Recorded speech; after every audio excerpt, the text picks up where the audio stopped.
Gracias al doctor Luis Izquierdo por la invitación. Hay que agradecer en esta plática a muchas personas que iré nombrando quizá cuando aparezcan lo que vamos a comentar. Primero es importante las generalidades. Se define la queratopatía neurotrófica como una alteración de los nervios sensoriales corneales, lo cual pues, hace una mala función tanto sensorial y trófica, y algo cada vez más y que gana más valor es que produce una inestabilidad o daño al epitelio corneal, como veremos un poquito más adelante. Recordar, es el tejido más inervado de todo el organismo en proporción, más o menos unas 100 veces más que las muelas y unas 400 veces más que la piel. Y había dudas de si era el tejido, que había algo ahí en el tímpano y más inervado. Ya cada vez la contundencia, mucho más inervación en proporción que cualquier tejido del cuerpo humano. Y tiene, como platicamos, tanto parte sensorial y simpática. Y recordar, obviamente, todos saben del trigémino, la rama B1 nasociliar. Recordar el ingreso, esto es importante para cirugía refractiva y si hacer ciertas técnicas como LASIK, SMILE, las bisagras, etcétera, cómo ingresa en el tercio medio. Después tienen protección de 1 milímetro de mielina, después se vuelven anteriores y centrales todo el plexo subbauman y finalmente al plexo subbasal. Hay 3 cosas, recordar que es sumamente sensible y todos hemos tenido una lesión o una vasuritis y sentimos es altamente molesto, pero recordar que es muy torpe localizando, o sea, la córnea no es hábil sabiendo dónde viene el dolor, por eso los pacientes a veces dicen, me duele arriba, me duele en medio y no sabe como tal expresarlo. También tiene mecanorreceptores y termorreceptores, que por ahí el doctor Graue tiene mucha tendencia, o hemos hecho proyectos de si el frío cambia ciertas cirugías como crosslinking u otras. Es muy interesante toda la parte de temperatura en la córnea y cada vez también más gana la osmolaridad. Esto también es relevante, como veremos más adelante. Recordar cosas que no me voy a detener mucho, todos las hemos por ahí leído, de la sustancia P. Esto es relevante, el NGF, o así como hay BGF o BGF, que es el factor de crecimiento vascular endotelial, hay el NGF o factor de crecimiento nervioso, o Nerve Growth Factor, y este también derivado de glía. Estos dos son también bien interesantes, y esto también habla de cómo cómo viven los nervios a través del tiempo y de la extensión. Varias etiologías, otro tema aparte también apasionante es la neuropatías por diabetes mellitus, que creo que es un capítulo aparte, también lo mismo queratitis herpética, que también son bien relevantes. Recordar más o menos las incidencias del virus, tanto del herpes simple como el herpes zóster. Y recordar que la neuropatía la van a presentar hasta 50% de los diabéticos. Hay una alteración y un daño neuronal directo, y estudios han demostrado tanto que hay menor sensibilidad, y es una línea también de investigación, creo, interesante y apasionante, al menos en México, en nuestros países, donde la diabetes es algo importante. Siempre recordar el control metabólico y recordar todas estas medidas que debemos evitar en pacientes diabéticos. La primera etapa de tratamiento casi siempre es lubricación, si se puede, libres de conservadores, geles, ungüentos. Se puede promover epitelización con ciertos antibióticos para evitar también las sobreinfecciones, suero autólogo, plasma rico en plaquetas, lentes de contacto terapéuticos y cámaras húmedas o gogles. Los tapones suelen funcionar bien en ciertas etapas tempranas, de hecho es parte del del diferencial. Déjame ver, me faltan... Sí, aquí están, perdón. Sí, es que había corregido esto, pero...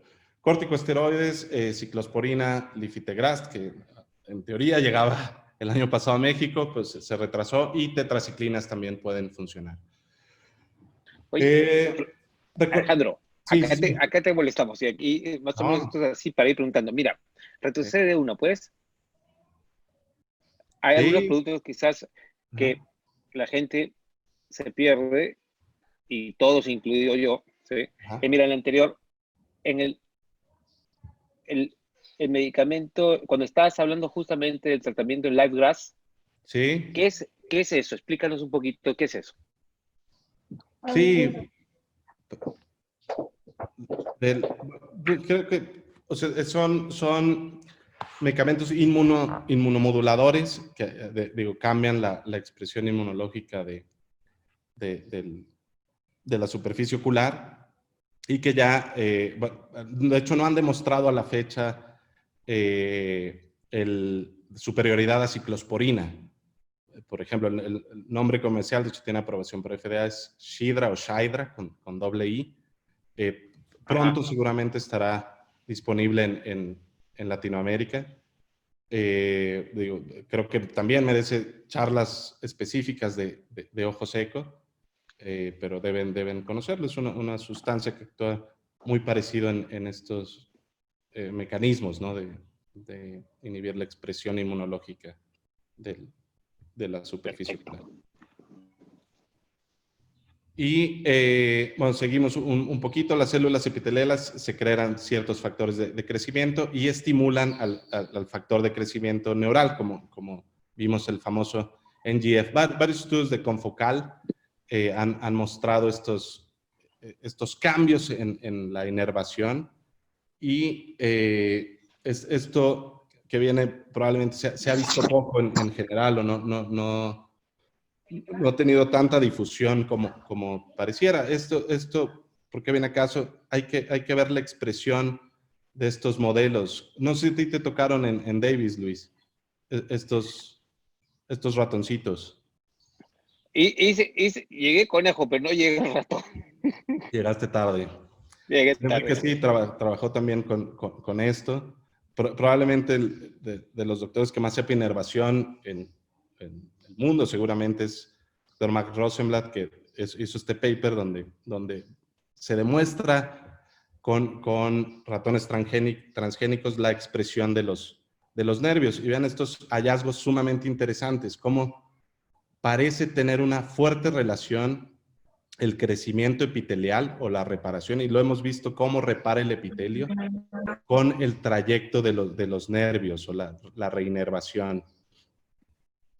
Aquí estas imágenes como muestran la trama nerviosa, y de hecho se pueden hacer secciones, o este es un flat, o sea, aplanada, pero vemos cómo tienen cierta profundidad. Y cómo después de trasplante, de hecho de trasplante inmediato, se pierde un poco la inervación en general, pero a lo largo del tiempo, esta es una sutura, como prácticamente el donador al receptor, hay una reconexión, una invasión en el buen sentido del trayecto de los nervios. Aquí con fluorescencia se denota más. Aquí un ratón, que trasplante es difícil lograrlos, pues hay que hacer de 2 milímetros el de diámetro el trasplante, y con suturas sumamente delgadas, ¿no?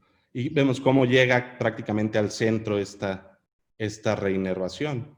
Y aquí vemos 2 meses post-trasplante, cómo sobrepasan la sutura, ¿no? Cómo los nervios tienden a regenerar.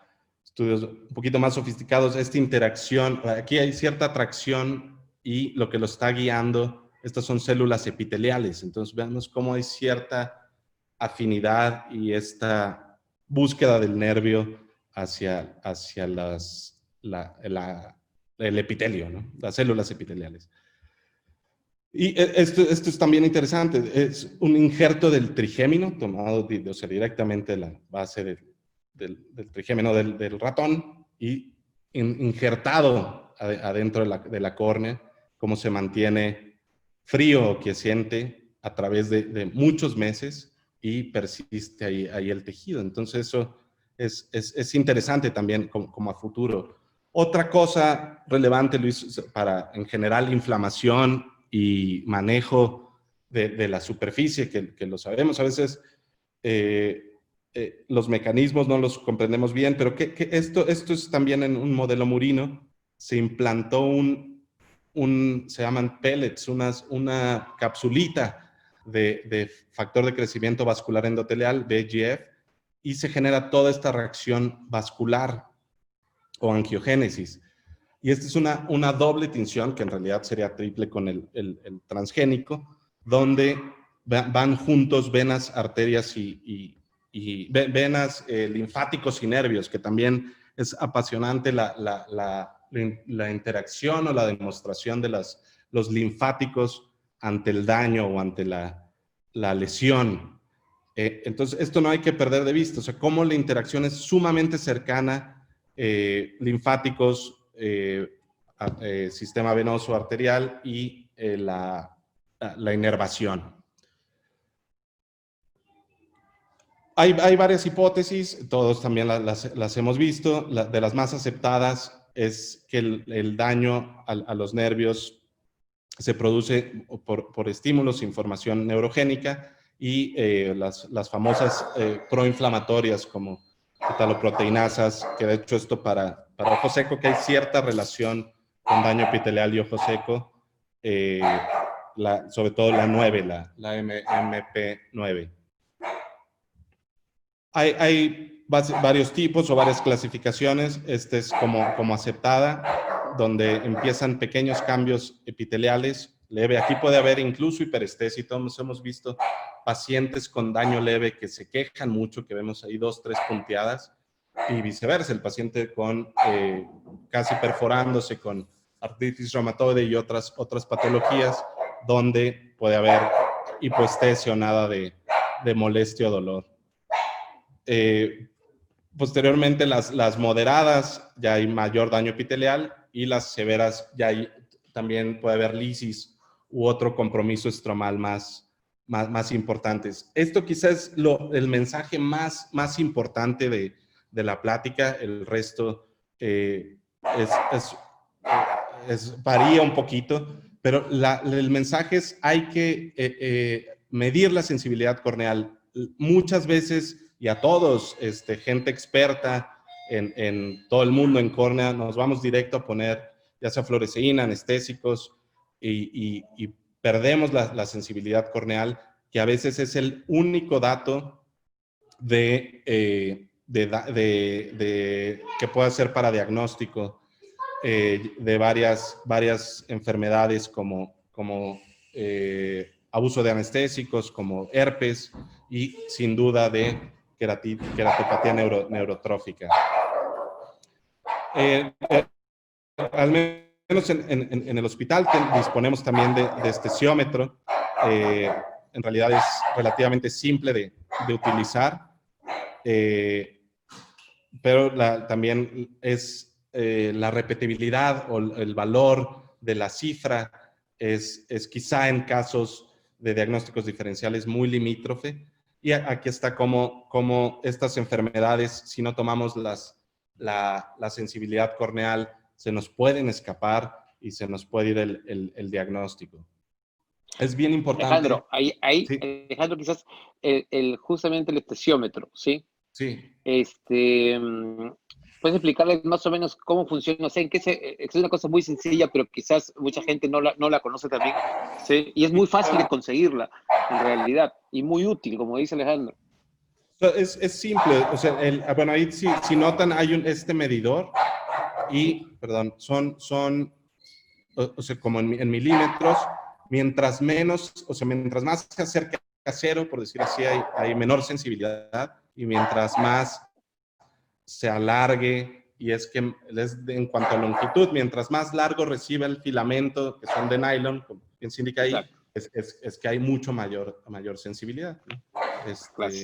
¿Qué valor tú tienes o sabes que es el limítrofe, digamos, de sensibilidad? ¿El valor? Sí, ¿cuántos milímetros? Que tengo entendido que son 4, 5 alrededor milímetros. Sí, hay quien dice 3, hay quien dice 4, por ahí entre 3 y 4, más o menos dependiendo de las series, ¿no? Se expresa en milímetros. Se expresa en milímetros, exacto. Sí. Dale. Bien. Bueno, ¿qué voy a hablar un poquito más? O sea, de lo que se está haciendo o sigue en proceso en el hospital.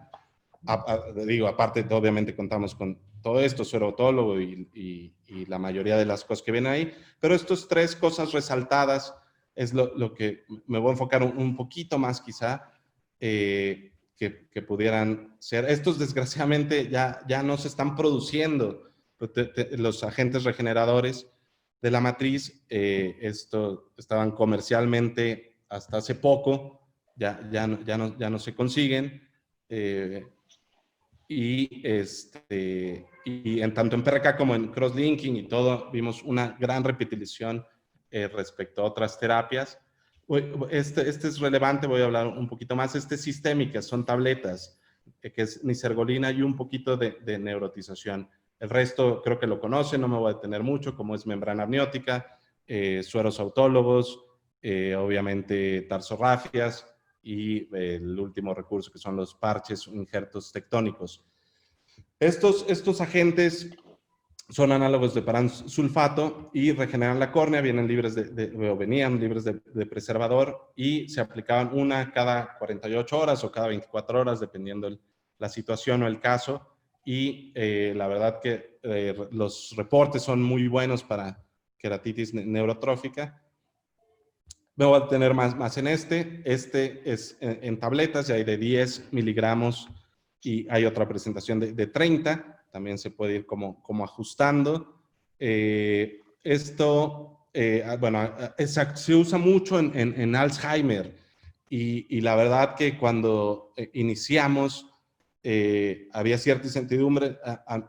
A mi parecer hay que intentarlo. Creo que Enrique sigue ahí, creo que tuvo un par de casos donde tuvieron mucha náusea y otros efectos como sistémicos leves. En realidad, los otros casos que voy a comentar o presentar les fue bastante Sigo bien. aquí, compadre, sigo aquí. Perfecto. Bueno. No sé si nos cuentas de los casos estos que se quejaron. Sí. De los pacientes. Bueno. ¿Con la nisergolina? Sí. Voy a mostrar las fotos. Esto es parte de nuestra experiencia en el hospital.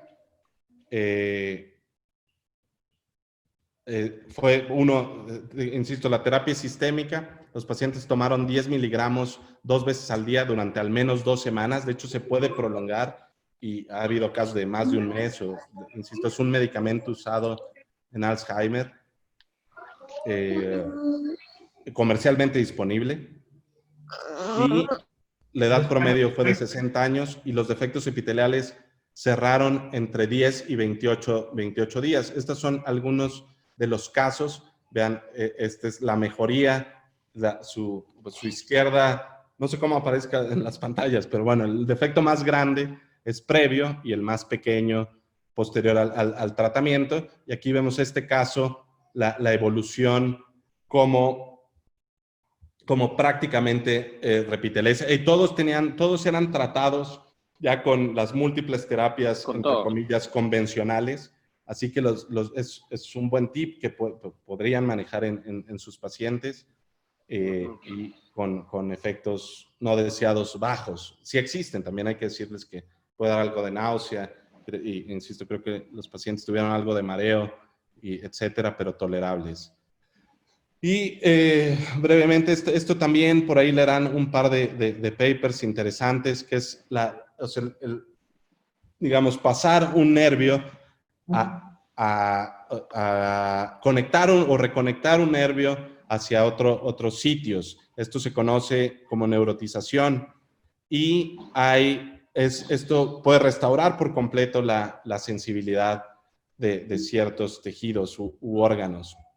En el hospital se han hecho pocos casos hasta el momento y algunos ya con un seguimiento aceptable, y lo que hace es pasar del lado sano al lado afectado y exponer los nervios y pasarlos por debajo de la conjuntiva. Este es uno de los casos. Obviamente ven la afectación y cómo a través del tiempo, este es ya más de 6 meses, cómo mejora bastante la afección, la afección tanto epitelial como de sensibilidad. De hecho, curiosamente tenía una medición de 0, no sé por qué se borraron, pero de 0 de Cochet-Bonnet y se fue a 4 posterior. O sea, sí hay cierta mejoría. Aunque no soy muy fan del esteciómetro, creo que se puede medir. Aquí era claro cómo había nula sensibilidad y aquí hay algo de sensibilidad recuperada. Esto se presentó, y le agradezco al doctor Gerardo Graue, presentó en ARVO ya hace algunos ARVOs, porque la idea también podría ser hacerlo de manera ipsilateral. Esto me parece una muy, muy buena idea. Aún no se ha hecho en humanos. Él hizo este estudio en cadáveres, donde se busca el piso orbitario, se encuentra el nervio infraorbitario y se trata de hacer un túnel para regresarlo y ponerlo más cerca del tejido corneal y ya posteriormente hacer la neurotización. Entonces, esto podría funcionar. Obviamente, esto hay que analizarlo en muchos casos ya en pacientes.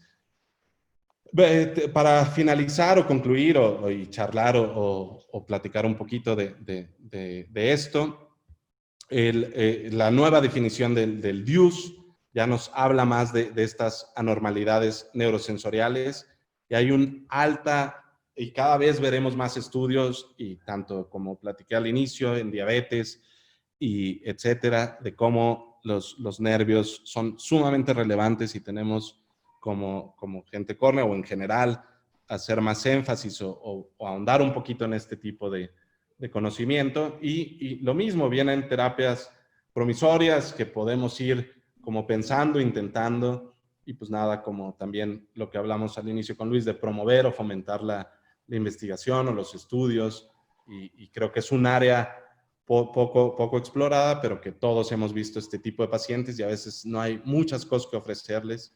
Y pues finalizo con ahí mis datos por si quieren un artículo o algo que se mencionó en la presentación. Muchas gracias a todos. Buenísimo, Alejandro. Mira, y empezamos. A ver, una cosa interesante y vemos, ¿sí?, es muchas veces el melting corneal, ¿ya? Y en descripción del melting, muchas veces es que el inicio del melting puede hacer por una falta de repetilización, ¿sí? Sí. Que no esté epitelizado, y hacemos todo como si fuera una queratitis neurotrófica para tratar de cerrar fuera el antiinflamatorio y todo. Mi pregunta es, estos pacientes con lesiones neurotróficas reales, llámese diabetes, estos pacientes, ¿tú ves relación con melting o en el servicio de ustedes ven melting corneal con relación a queratitis neurotrófica?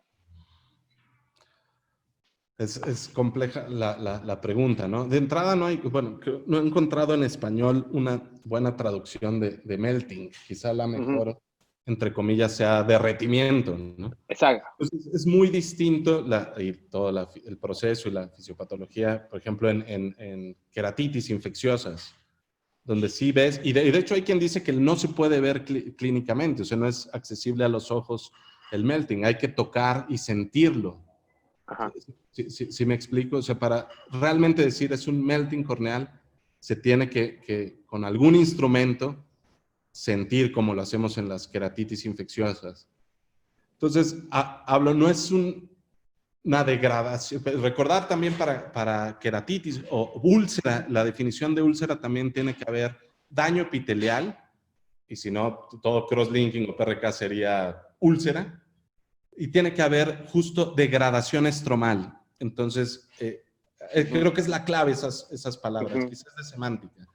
Pero claro que en casos avanzados pues, hay un daño, pues, no propiamente un melting, pero sí una degradación del estroma en neurotróficas. No sé si respondí la pregunta. Está bien, justamente hay dos, Domingo Gómez y Luis, hablan de también una traducción posible, queratolisis, ¿no? Sí, eso Oye, es bueno. Sí. Sí. Oye, Sí, otra cosa, ¿eh? experiencia con uso de suero autólogo y lente contacto escleral, en estos casos, ¿ayuda? ¿Han visto algo con relación a eso? Lente contacto escleral. Mira, Suero nos gusta muchísimo, bueno, y en el hospital se hace. Hay quizá debates entre todos, si al 20, si al 30, al 50%, etcétera. A mí quizá me gusten casos leves iniciar al 20, casos más avanzados subir al 30 o 50%, eso se puede pedir y solicitar. Lentes esclerales, fíjate que como tal no. Hicimos algo que esperemos reportemos pronto, igual vuelvo a queratitis, infecciosa. De hecho, como reservorio, exacto. en el lente escleral pusimos antibióticos de quinolonas de 4ª generación y los dejamos 2, 3 días, obviamente retirando el lente y cambiándolo. Y ahí ojalá pronto los sorprendamos en un buen journal con muy buenos resultados. O sea, Eso está interesante. Está buenísimo. Mira, ahí le entraron la mano Sí. Rosé, si quieres, abre el micrófono. Sí, adelante. De membrana amniótica, sí, bastante experiencia también, nos gusta mucho. Tanto con sutura, o preferimos obviamente con adhesivos tisulares. A veces el costo se eleva, pero sí, sin duda, más ante inminencia de perforación, creo que es obligado tener membrana, si es posible, ya sea en multicapa o en capas, es una excelente herramienta. Alejandro, ¿y algún especial, fresca, liofilizada o no? Acá no interesa tanto eso. No, que si liofilizado, criopreservada, pues tenemos la ventaja de tener criopreservada y el hospital de hecho la produce. Un convenio con el Instituto Nacional de Perinatología, donan las membranas amnióticas, se procesan en el Conde Valenciana, todo campana de flujo laminar. No es tan complicado, se necesita obviamente un refrigerador. Lo caro es el refrigerador de almacenamiento, tienen que estar a fuerza al menos a menos 70 grados centígrados. Ajá. Pero el proceso de fabricarla o hacerla no es tan complejo. La segunda opción es fresca, ¿no? Que puede ser bastante accesible, aunque es complejo tener una cesárea, pues no puede ser parto. De hecho es obligado que sea cesárea la donación, por las metaloproteínas se degradan. Entonces, es complicado programarlo, ¿no? Ajá. Cuando se va a perforar que hay una cesárea. Ahí Carlos Blanco nos dice... Si no hay nada, si hay liofilizada o si hay otras, adelante, ¿no? A ver, alguien en Colombia que por ley también... Eso, ahí está. Sí, justo comenta eso. Ve viendo el chat y lo va comentando, mira. Aquí es bien interesante porque en México no estuvo regulado, o sea, no existía ni como tejido, ni como desecho biológico. Entonces hubo un tiempo muerto, por decirlo así, y actualmente ya se reguló y ya es un tejido biológico. De hecho, y ya se podría enviar desde el Conde, para quien guste también, se puede enviar a cualquier parte, siempre y cuando tengan registro de trasplante, porque ya es como un órgano o tejido. O sea, se maneja ya igual, al menos para México. Entonces, acá funciona así, o sea, tienes que tener una unidad de trasplante para utilizar por el ministerio, sí. No, para enviarla, para transportarla. Finalmente, al ser ya regulado un tejido, cuando se regule como un tejido, pues tiene que haber permisos o licencias. Y lo mismo, no se puede, si te llegó a Oftalmosalud, no se puede enviar a ninguna otra parte, a ningún otro centro, porque ya es tráfico o ya es mal usar la asignación, ¿no? Oye, ¿y qué experiencia ustedes con, mira, por ejemplo, acá dice, alguna experiencia con Amniotec, ¿puede ser? Amniotec, no. Debe ser alguna compañía que vende... Al tener nuestra criopreservada, casi no usamos externas. Sí, alguna vez pedimos algunas y varias marcas, pero nos gusta, al menos hoy, no me gusta mucho decir estándar de oro, pero la más preferida, digamos, es la criopreservada por mucho. Y Y no ha visto, glicerina es buena idea, pero no sé si resista. Aquí se usan, se llama ABAM la sustancia, que es, de hecho es comercial, porque alguien preguntó en el chat aquí, que es antibióticos antimicóticos, se lava, literal es un líquido, se lava y se coloca, tiene el papel de nitrocelulosa que se adhiere. De hecho hay una mnemotecnia que es sticky stromal, el lado estromal se pega a la nitrocelulosa, el otro no se pega, no se adhiere, y se guardan en frasquitos con algo parecido al Optisol en cuanto a coloración y todo. Se llaman Dulbeco Modified Media. En fin, está todo el protocolo y quien quiera me manda un mail, se los puedo enviar. Eso está bien reportado y buenísima esta pregunta, me gustó mucho. Dale, está buena. No, la de insulina está buenísima. Sí. Acaba de salir un paper, porque esa idea la veníamos rondando. Pues para ojo seco en general, el uso de insulina en general, creo que es buena idea. Y ya hay un paper reciente buenísimo que sí es buena idea intentar hacer proyectos con insulina tópica, ¿no? Exacto. ¿Qué más por ahí? ¿Cuántas unidades le pones? ¿4 por mililitro? No sé, mira, de hecho tengo aquí a la mano el paper, acá, diabetes. Te pregunto otra cosa. En este momento hay varios medicamentos en el mercado que son regeneradores de matriz o, digamos, el Casicol o Cenegermin o el Lifitegras. Correcto. ¿Qué medicamentos has podido tener la oportunidad de usar? ¿Qué experiencia tienes? Digo, ya dijeron la marca Casicol, lo usamos mucho en varios proyectos o protocolos en el hospital. La verdad, bien en general, o sea, nada así como extremadamente espectacular, pero desgraciadamente no hay una razón, pero, o sea, ya no se distribuye. De hecho, en Europa había mucho boom, médicos en Estados Unidos la pedían, la conseguían, pero ya no la va a producir el laboratorio. No es la razón, TEA, sí. Sí, y que no la haga producir más. Ya no, ya la venta, ya, no sé si la vendían, no sé si alguien, si Enrique o alguien, no, o sea, pregunté por la razón, no me han contestado, pero sí es un hecho que no. ¿Cuál que Alex? Yo me perdí, me sacó el cabo. No, entiendo que se dejó de producir en Francia. Sí, pero la razón, yo al menos no la sé. Sí estoy seguro que ya no se va a producir. Yo creo que es económica. No sé, no ha de haber sido costo-beneficio para el estábamos platicando del uso de insulina también. Sí, eso sí lo escuché. Sí.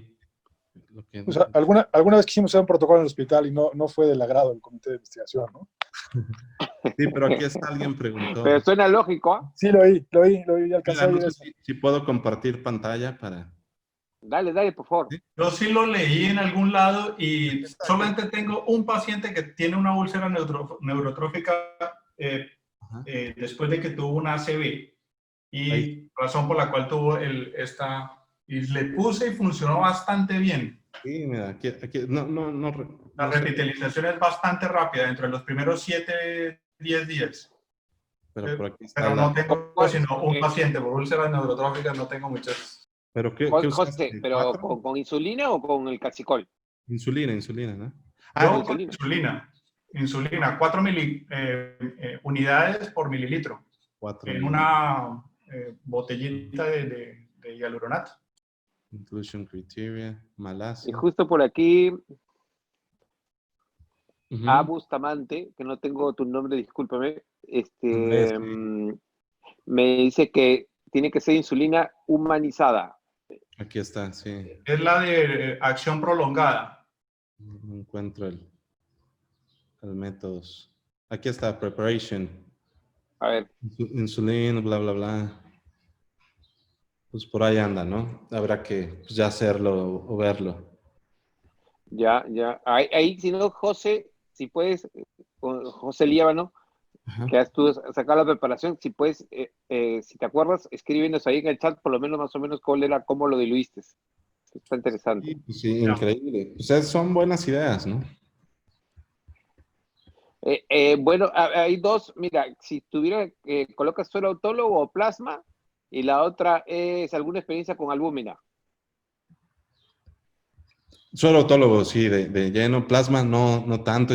Bueno, hay que intentar, yo creo que quien tenga acceso también. El rico en plaquetas está funcionando bien y no en albúmina, sí, no tengo. Otro comentario ahí sobre lo de rico en plaquetas. Estaba viendo una presentación el otro día de lo que están haciendo en la Foscal, el doctor Virgilio Galvis. Él decía que rico en plaquetas ellos ya no hacen eso, que ellos le hacen un proceso un poco más adelantado y la idea es, hacen un proceso de calentamiento y centrifugación 2 veces, inicialmente a 18 grados, no sé, no me acuerdo exactamente ahorita el proceso.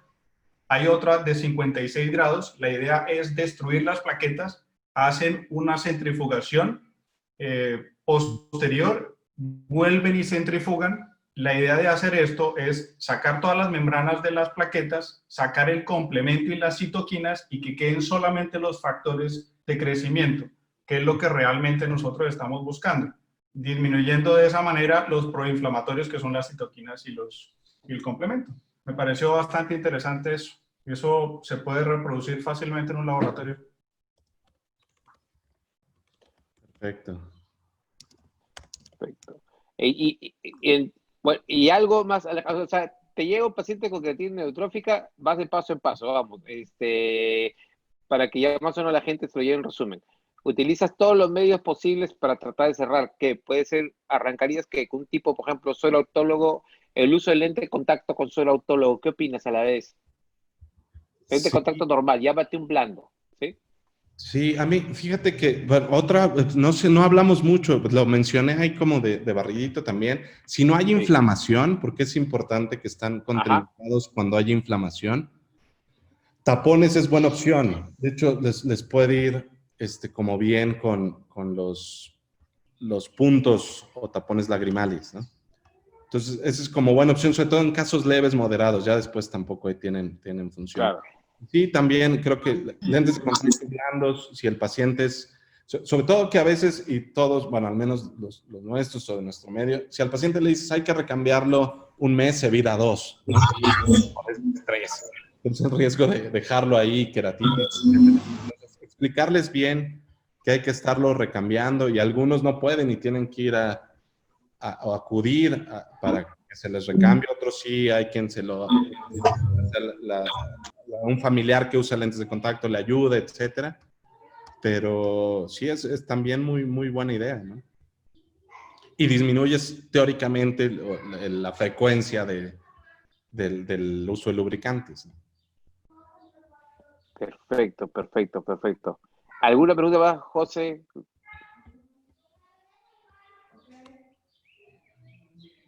No sé, muchas gracias. No, y José, escríbeles cómo colocar la insulina tópica, que te están preguntando por aquí, a ver si en el chat inclúyele, ¿sí? Sí, estoy escribiendo.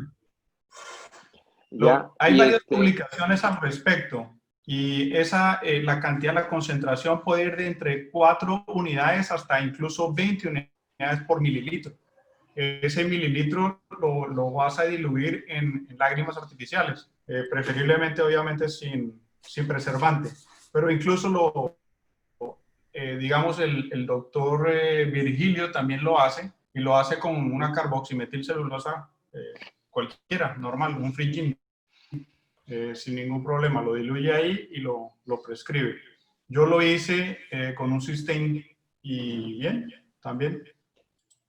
Pregunta, alguien aquí, bueno, no hago plástica ocular, pero justo Pedro Navarro nos pregunta, o sea, o habla de la tarsorrafia lateral, ¿alguna técnica que te acuerdes, Alejandro? ¿Ustedes utilizan alguna técnica o eso lo hacen los curoplásticos allá en tarsorrafia? Nos gusta, y otra opción buena, también más en estos casos es muy buena, porque las tarsorrafias, cuando hay justo riesgo de perforación y todo, y no puedes evaluar al paciente, es compleja. Pero otra es toxina botulínica, que te permite estar revisando y abriendo el párpado. También es otra opción de tener en mente, ¿no? Para estos casos. Le estaban preguntándoles, les mandé, es que varios, no sé cómo compartir. Ya. ¿Cómo? Para el chat, a ver, chatear. Es que me pidieron lo de la membrana. Les estoy mandando algo que... A ver, si quieres, lo que podemos hacer es de que si no alcanzas a darles, ponerle envíamelo para todo. y lo coloco ahí en el portal de educación. Creo que ya pude. A ver, no sé si ahí A se ver. ve ese link. Ahí explicamos en un video muy amigable en la Academia Americana, de hecho, de Oftalmología, desde cero, cómo fabricar, por decir así, la membrana. Perfecto. Ahí está, ¿eh? Sí, Ahí está bueno. está bueno, sí, de hecho. Ahí Bueno, está, ¿ves? Te agradecen encima. sí. Oye, Alejandro, bueno, primero, muchísimas gracias. Te vamos a tener más seguido esa prometido, entonces, esa clase de, yo creo que interesante también de cómo aprender, no solamente, creo que aprender a publicar y sería interesante también ahí quizás otra vez cómo aprender a leer un artículo. De verdad, aunque parezca mentira, yo creo que los dos, sí, Sí, encantado. interesantes. Y ya, bueno, un gran aplauso para ti. Todos aplaudimos así. Gracias. Máquina, huevón. No tenías vergüenza, no tenías nada. Poeta Leonardo.